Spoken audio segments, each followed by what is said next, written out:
এভাবে লাইট দিয়ে সাজিয়ে ফেলেছেন পুরো দুবাই। সন্ধ্যা থেকে শুরু করে সকাল পর্যন্ত আলাতুর লাইট জ্বলতে থাকবে, কখনো কারেন্ট একবারের জন্য যাবে না।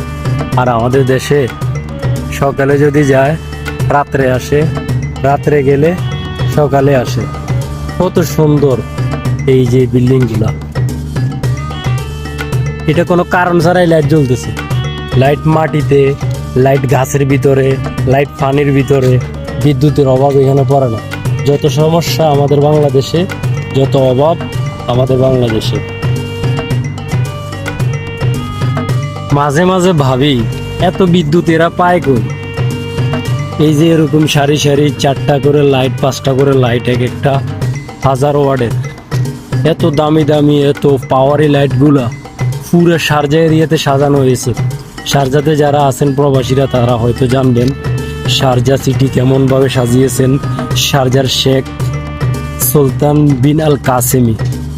আর আমাদের দেশে বিদ্যুৎ মন্ত্রীকে প্রতিদিন সংসদে প্রশ্ন করা হয়, আপনি কতটুকু আশাবাদী বিদ্যুৎ কতটুকু থাকবে এটা হেডা।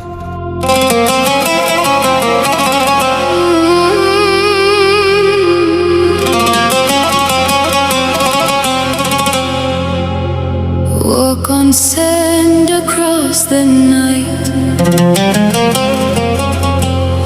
starlight guide my endless flight. Desert soul burn deep inside, chase the dawn beyond the tide.